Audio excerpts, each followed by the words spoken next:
Thank you for joining us today.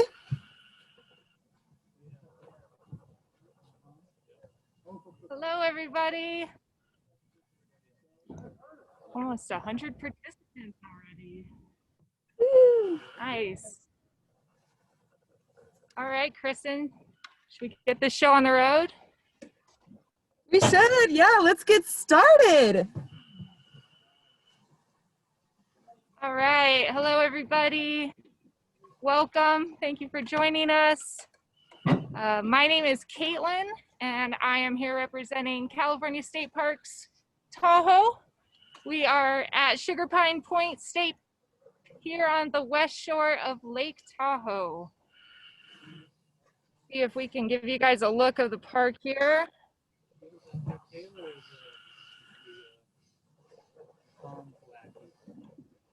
Crystal clear waters, beautiful day. Little bit of smoke in the air, but not too bad.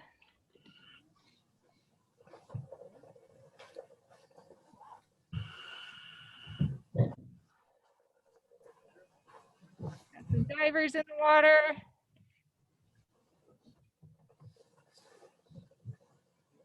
We are here on the pier at Sugar Pine Point State Park. I'm sure many of you had the opportunity to visit this very beautiful and photogenic pier. Not, I'm sure you've seen it on our multiple social media channels. Like I said, it's a very beautiful, photogenic place. Over here on the shore, we have our hub of operations. Got Kristen over there. And our dive team tents. Flip you back around here.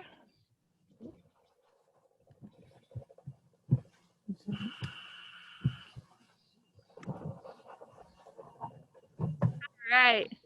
So we have been following the California State Parks dive team all week, doing some underwater exploration of Lake Tahoe. On Tuesday, if you joined us, you saw some great diving on some historic vessels that are sunken in Emerald Bay. So some cultural resources that we have gotten to see there in Emerald Bay. Yesterday, we were at D.L. Bliss State Park diving. And like I said, today we are here at Sugar Pine. Kristen is going to be our dive communicator. Kristen, do you want to introduce yourself? Of course. Hi, everyone. My name is Kristen. I'm an interpreter here for California State Parks. Right now, we are located in Lake Tahoe, California, at Sugar Pine Point State Park, which is on the west shore of Lake Tahoe. And I'm going to be communicating with our divers today. We have our State Parks dive team diving here in these beautiful waters, and I will be connecting you with them here today. Feel free along the way during this program, you can ask us questions however you're watching, so on Zoom or on Facebook, and we'll try to get to those questions. Looks like we already have a lot of questions coming in. So yeah, I'm seeing that.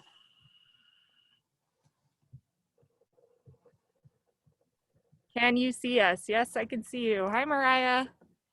Alrighty, so without further ado, I would love to introduce you to our divers that are here in the water right now. Diver Angie and Diver Kenny. Hey guys, we're coming over to you now. All right, it's super soft, so tell Kristen to speak up. Will do. Speak loud.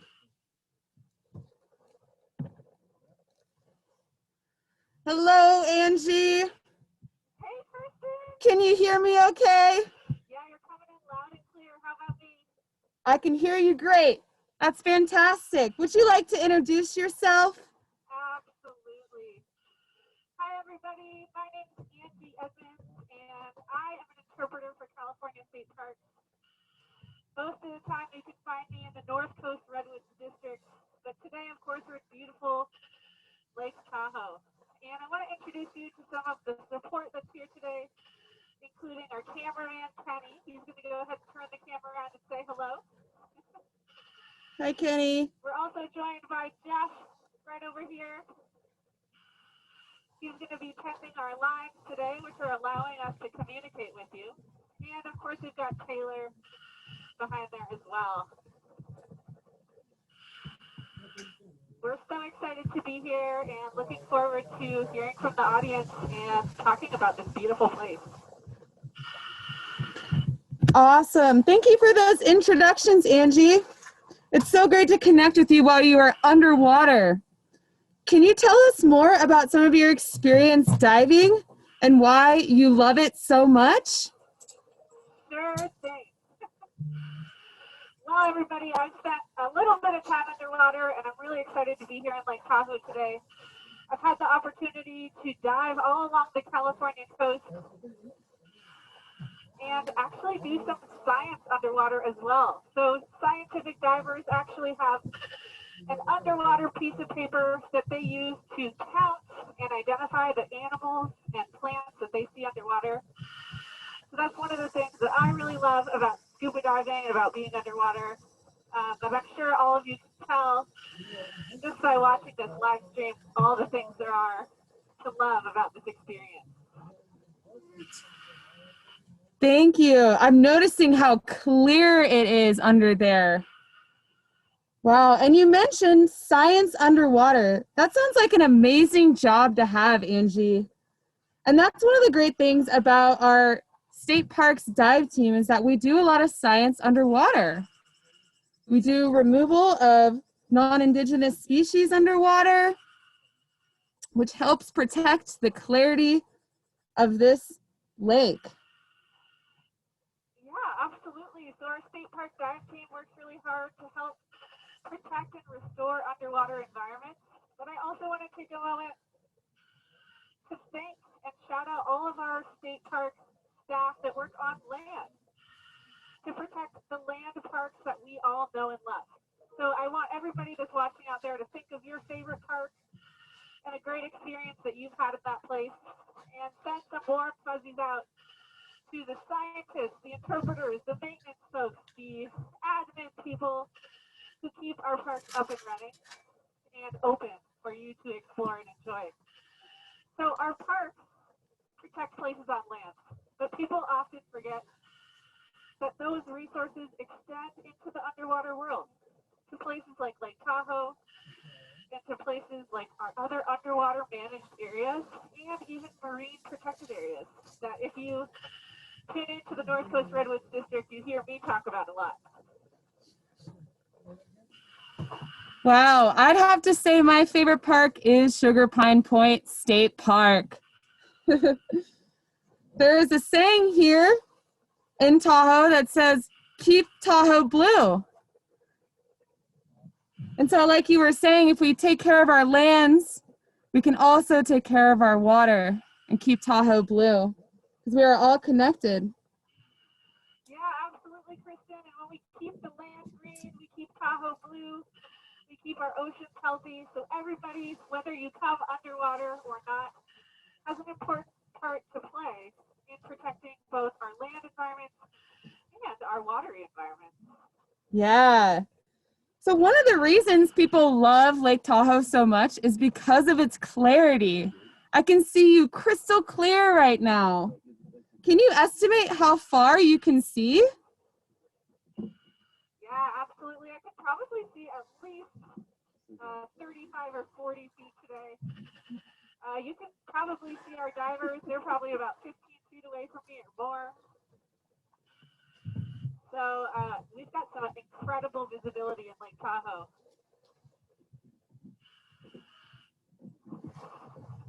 Wow. And what depth are you at right now? Let's find out. Well, Kristen, we are at a whopping 6 feet beneath the surface of Lake Tahoe right now. We're sitting just underneath the pier here at Sugar Pine Point State Park. I see the pier. You can see really far. And the clarity of this lake has always been intriguing. Scientists use what's called a Secchi disc to actually measure the clarity of this lake. And a Secchi disc sort of looks like a white dinner plate. And it is believed that maybe they even used a white dinner plate at some point to measure the clarity, and they would lower it down from a boat and count how many feet until they couldn't see the plate anymore. That is pretty clever. Using the tools you have to do science yourself. That was a good idea. Yeah, citizen science. So for those of you just joining us, again, my name is Kristen. I'm an interpreter here at Sugar Pine Point State Park, and I'm here with diver Angie, and we're below the blue in Lake Tahoe. Angie, you have a lot of friends right now saying hi. Hey, everybody. Awesome. So you mentioned before that you've done a lot of diving in the ocean. But right now we are in a beautiful alpine lake. What is the difference between diving in the ocean and diving in this alpine lake? What can you see? Well, Kristen, that's a really great question. And there are a lot of differences, actually. The biggest difference that I noticed is the habitat that's around me. So one of my favorite habitats to scuba dive in the ocean is the Kelp Forest. I'm also lucky enough to live amongst the tallest trees in the world, the redwoods, of course, up in Humboldt County. Shout out to the North Coast Redwoods District. And diving in a kelp forest is a lot different than it is diving in Lake Tahoe. And that's because when you're diving in a kelp forest, it's kind of like you're flying through an old growth forest. And of course, the things that look most like the forest down here are our Pier pilings.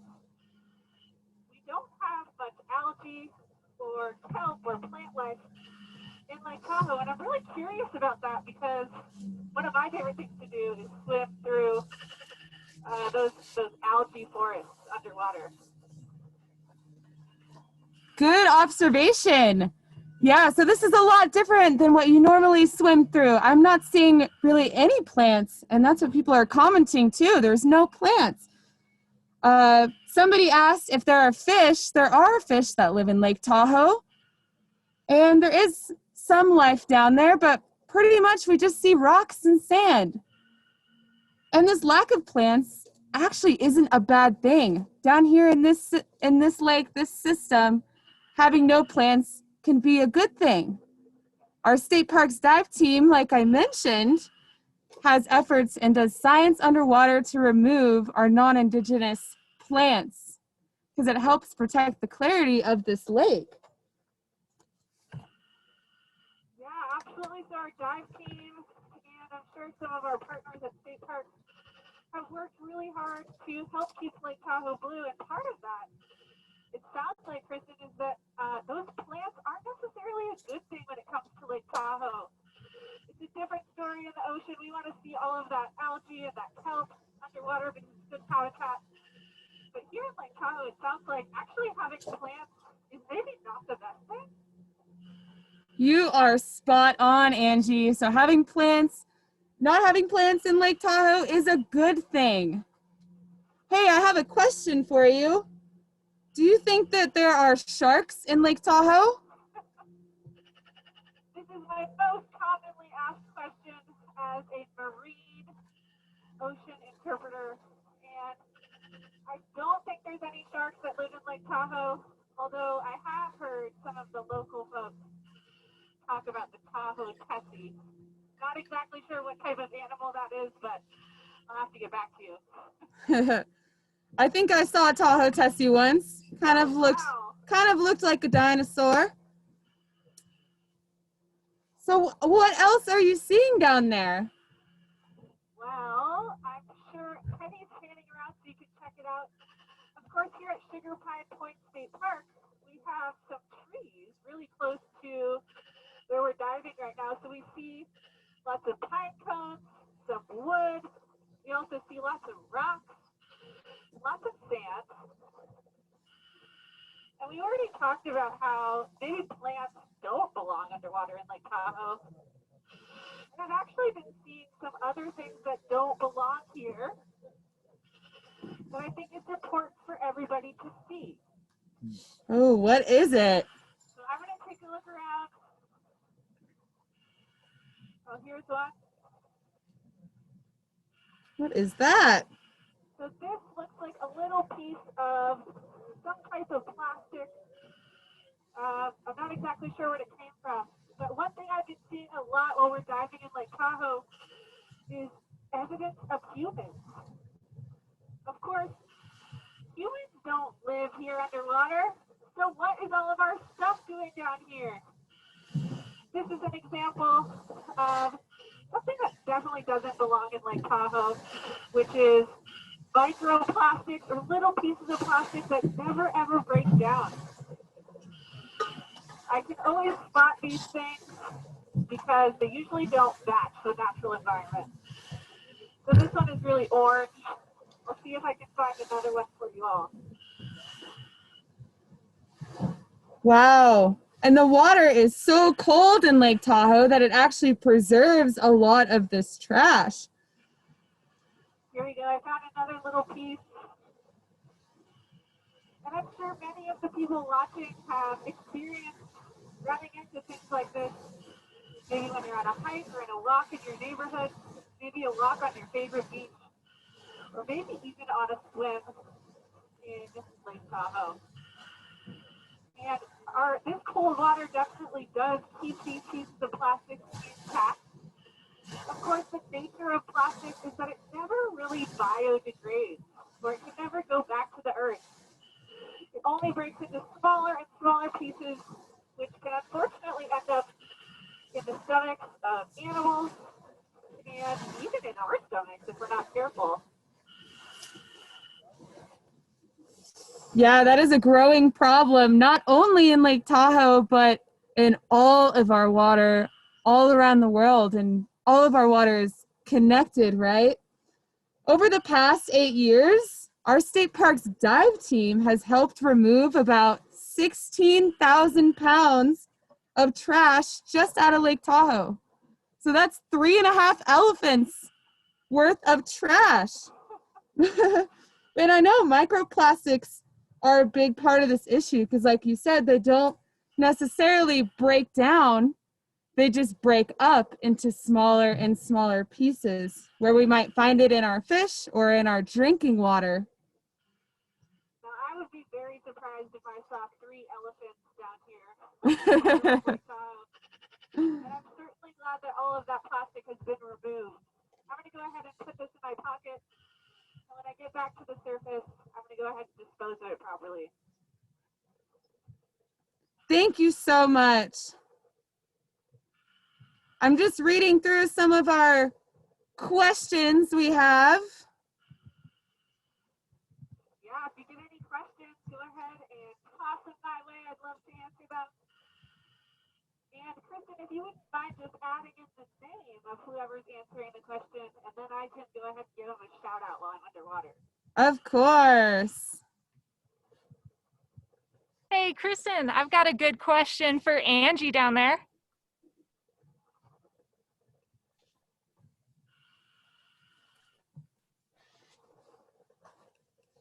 Kristen?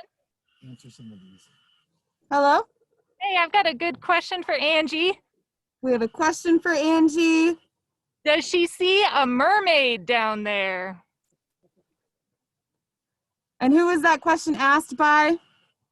It was an unidentified student on who's watching on Facebook. All right, so a student on Facebook asked if you think there are any mermaids, or do you see any mermaids down there? Great question, student from Facebook. Thanks for being here and tuning in. You know, when it comes to mermaids, I'm a believer. And I don't discriminate. I think there could be saltwater mermaids, freshwater mermaids, river mermaids. Maybe our scientists at California State Parks would disagree. And I think maybe the closest you're going to get to a mermaid today is me, Jeff, Taylor, and Penny. Yeah, I would say you guys are pretty close to being mermaids right now. Do you know how deep the lake is? Where the deepest part of the lake is and how deep that is? We had a couple people asking. Great question. I've heard, correct me if I'm wrong, Kristen. I've heard about 1,500 feet is the deepest part of Lake Tahoe. Does that sound right? Yeah, I think it even gets to 1,600. That question was asked by Ernie, so thank you, Angie. Great question. Hey, Have Kristen, you guys ever found some valuable things underneath the water? That was asked by Maya. Maya, great question. There's two ways to answer that. Today, one of our divers found a ring underneath the surface on their dive. So occasionally humans will lose things that are valuable to them that sometimes we find. The other valuable things that we know exist in Lake Tahoe are cultural resources. Ooh, tell me more about that.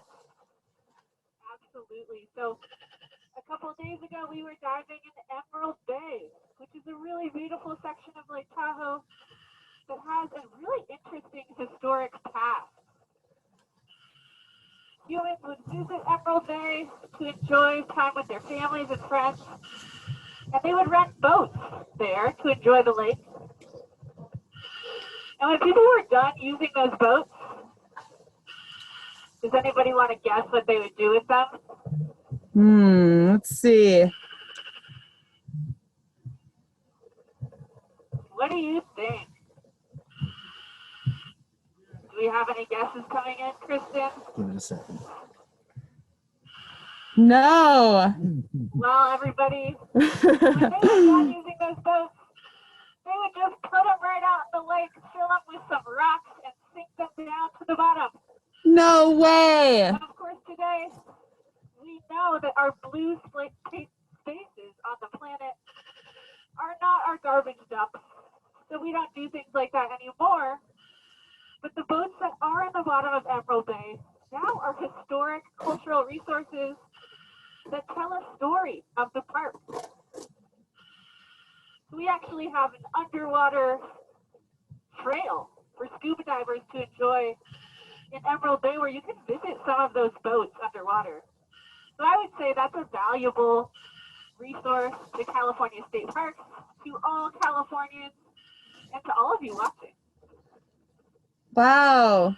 So you're right. Not all of our parks are on land necessarily. We have parks that are underwater and cultural and natural resources underwater that are just as important as ones on land. That is really neat. Hey, Angie, have you seen any fish since you've been down there at all? People are really wanting to see a fish. I did see one fish swim by just before we went live. But yesterday we were diving at another dive site, and I saw probably hundreds of small little fish that I believe were minnows, and a couple bigger fish. I think they're trout. Is that right, Kristen? I believe so. So there are certainly fish in Lake Tahoe, that's for sure. And from what I've observed, it seems like they like to hang out near the bigger boulders. Good observation. It's cool to see how this cold, clear lake can still support life. Absolutely. Do we have any other questions from the audience, Kristen? Let's take a look.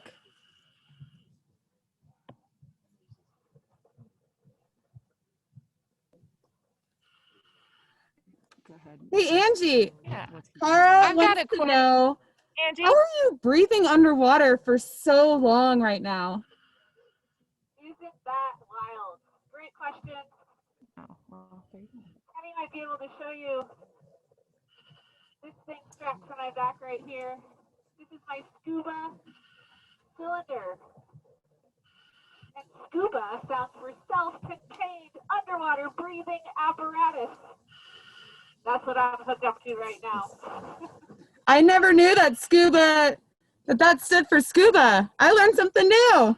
Absolutely. So that tank has all my air in it. And I have lots of special equipment that's helping deliver that into my lungs, essentially.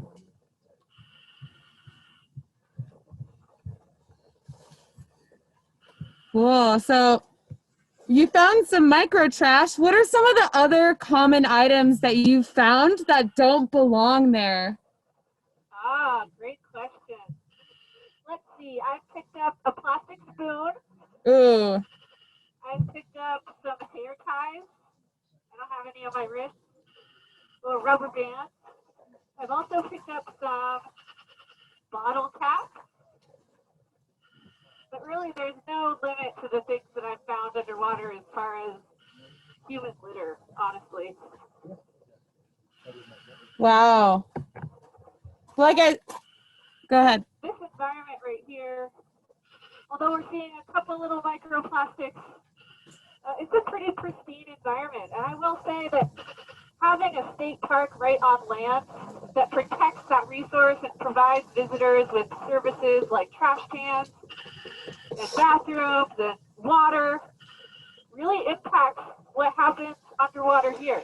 So not having any pollution on land in the park kind of trickles down into the water. So we have a nice clean environment here, which is good. Absolutely. Because like you said, it's all connected, right? Absolutely. I have a question from Ashley on Facebook. It's an interesting question. She asks, have you ever been underwater when an earthquake happened? Wow. What would That that is an interesting question. I've never got that question before. Good one, Ashley. As far as I know, I haven't been underwater when there's an earthquake. And I'm trying to think how I would even be able to tell if there was an earthquake when I was underwater. So I'll have to think on that. Yeah, that one is a mystery. Let's see if we have any other questions.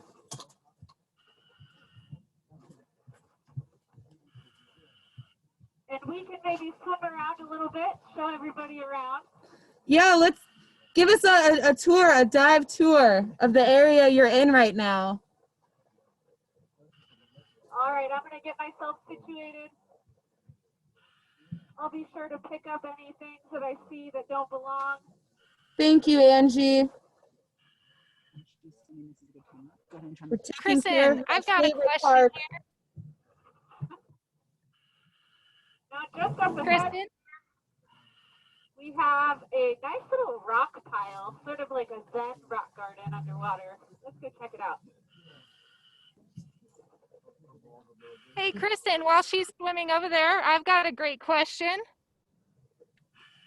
All right. So someone here wants to know if you can swim in Lake Tahoe. So what other types of recreational opportunities are available to people here besides scuba diving? And maybe you can answer that. Got a nice little piece of wood on the land here. Hey, Oh, go ahead. we have a question about, so someone asked if you can just swim in Lake Tahoe, or what some of the other things you can do in Lake Tahoe. Could you repeat the first part of the question, Kristen? So somebody asked if you can swim in Lake Tahoe, and what some of the other things you can do in Lake Tahoe. Well, I definitely know the answer to the first part, which is absolutely you can swim in Lake Tahoe. Of course, you see us swimming here. And yesterday on our scuba dive, we got to look up to the surface and see somebody swimming right above us, which is a pretty cool perspective to have. Cool. As far as other activities, I've seen people boating, paddleboarding, relaxing by the shore, maybe snorkeling even. And Kristen, I know you live around here, so what other things do people like to do in Lake Tahoe?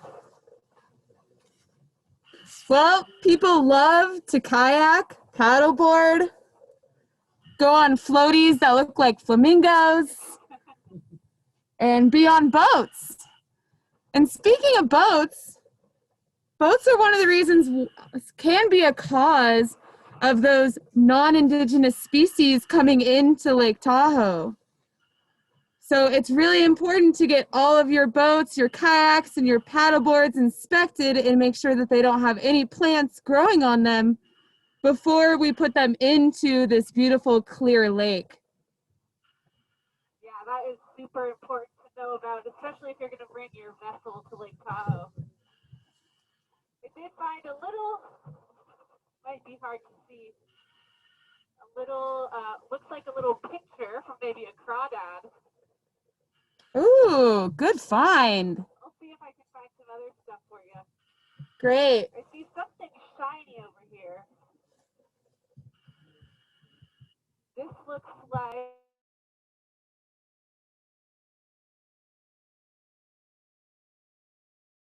I think this might be a type of earring. I'll pick this up and take it with me. Of course, it doesn't truly belong here in the lake. So clear. Thank you. I'm going to see if we have other questions from our audience. Somebody let me know what non-indigenous means. So Saul asked, what does non-indigenous mean? And I'll go ahead and answer that. So a non-indigenous plant or animal is simply a plant or animal that doesn't belong here naturally in this environment, and it can cause harm to the ecosystem here and harm to other plants and animals here.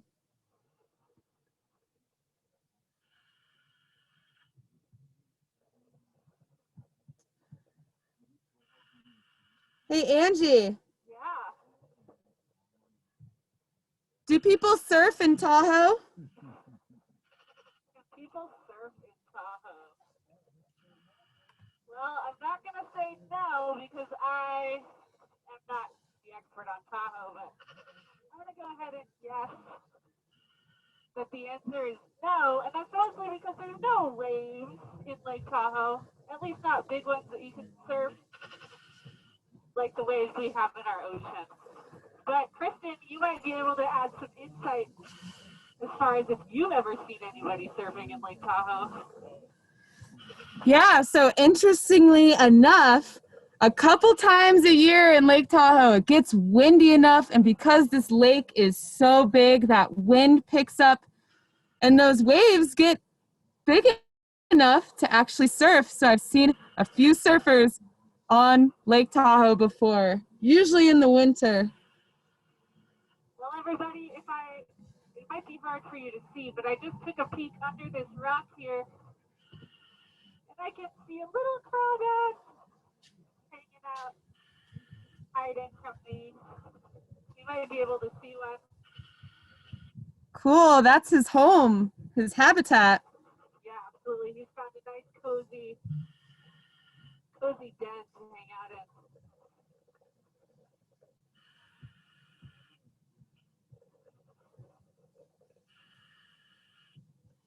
Oh, this is a good one, Kristen. What is it? I'm going to have to be really careful with this one. It's something that occasionally has a really sharp, pointy piece attached to it. Is that fishing line? Fishing line and some weights. This is a really common thing to find underwater, especially when you're near a pier or a place where people like to fish. Right, so fishing is one of the things you can do here in the state park with the proper licenses. So this really is a park for everybody, but because it's a park for everybody, we all have a part in playing and keeping it clean and making sure we don't drop anything in the water and pick up our trash. Absolutely.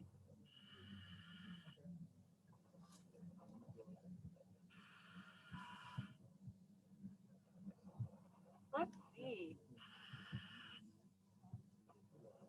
So somebody asked if this is live. Yes, this is a live dive right now in Lake Tahoe. I'm connecting to our State Parks dive team member, Angie. Yes, we are indeed live. If you have any questions for me, feel free to ask them. Do we have any questions for Angie, the diver?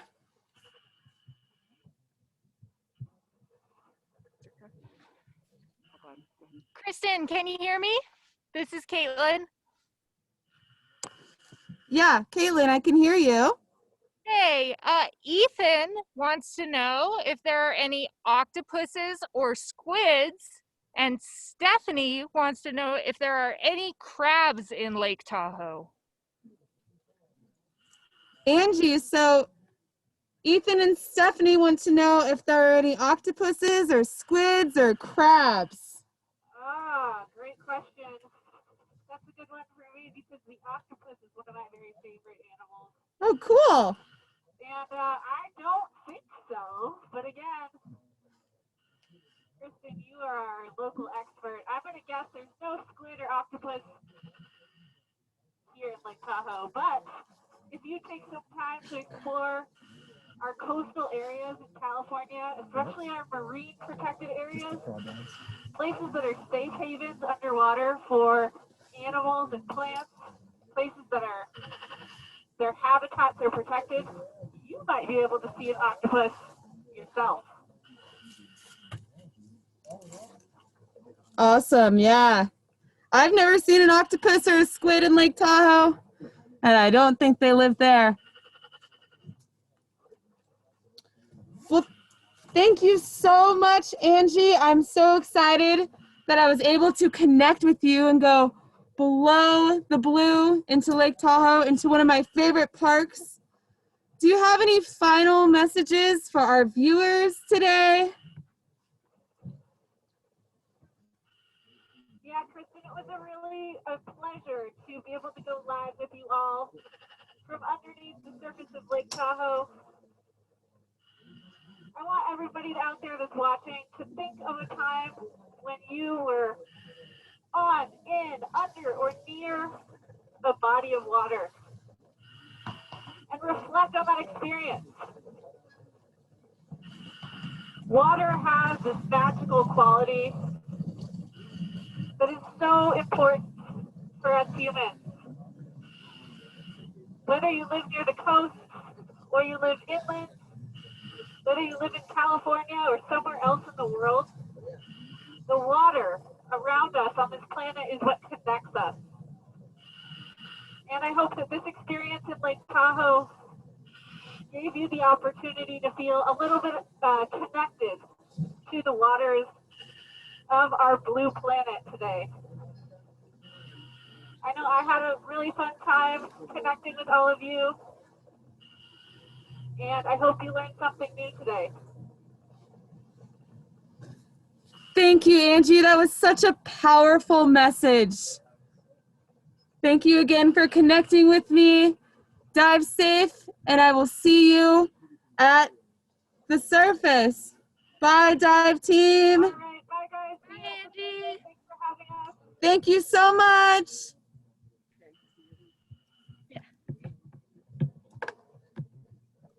Wow, Kristen, that was awesome to get to see Lake Tahoe from a unique perspective that most of us don't get to see. Absolutely.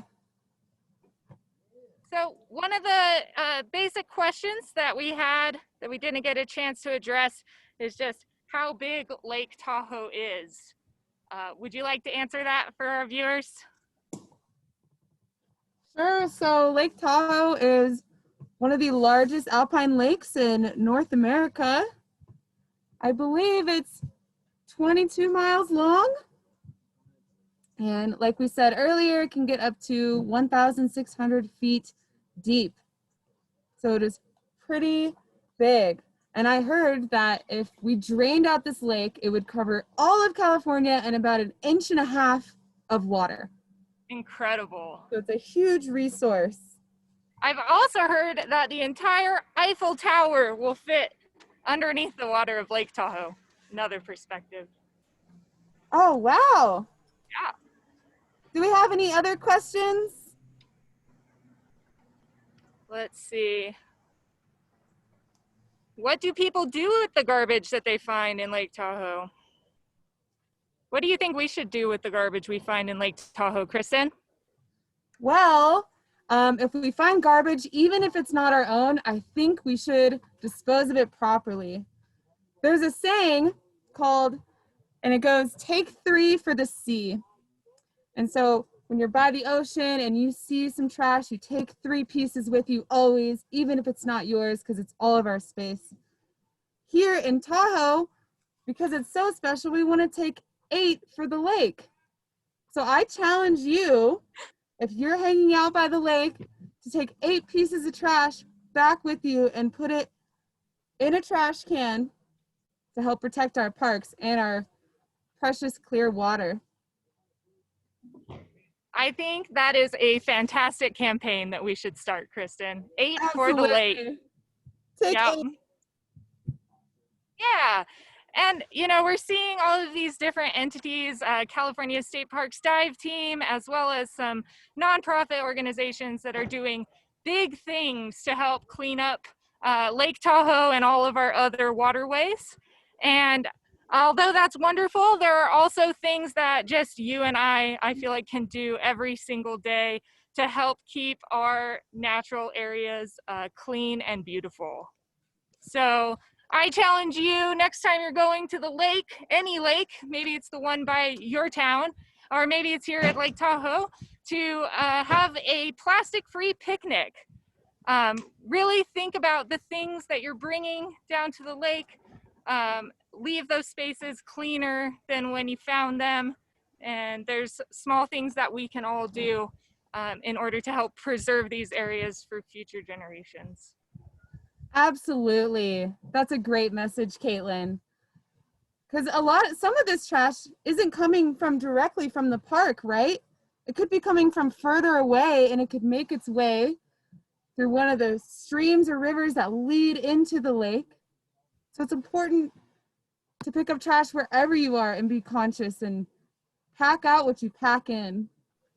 Absolutely. Like Angie said, we're all connected through our waterways.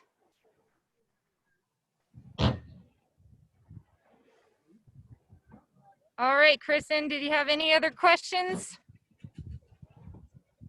Let's see. I've lost her. Well, I have one question. Why did we see so many rocks in the lake? Kaytlen, do you want to answer that? Oh, I think that one's better suited for you, Kristen.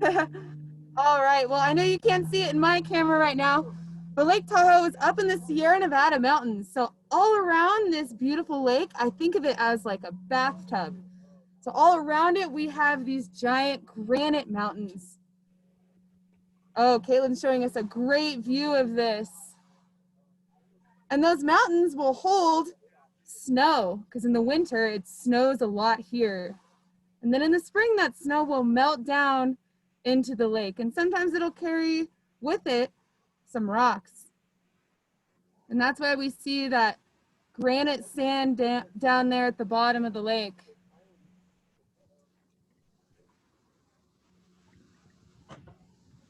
Oh, we see the dive team boat there.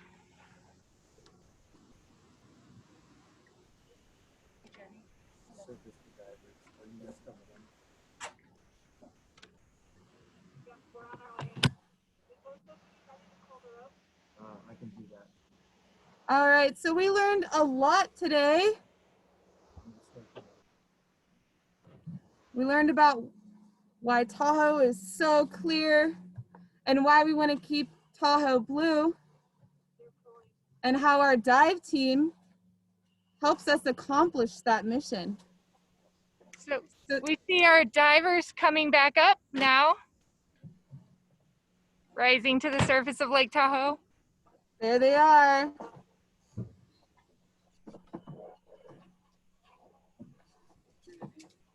In the blue there is Angie, the interpreter that we were speaking with underwater.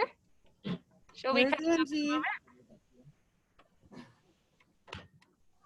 Say hi, Angie. There she is. She's giving an okay signal that she had a good dive. Oh, and that was her signal that she had a great dive. Kenny as well. Hey, Kenny. So I want to just say thank you so much to everyone that joined us today. We are really excited and joined us through this entire week of a total Tahoe takeover and our live dive with our state parks dive team. And some of the important things we learned today was protecting our parks, and that includes our underwater parks and our underwater resources. Thanks everyone for joining us.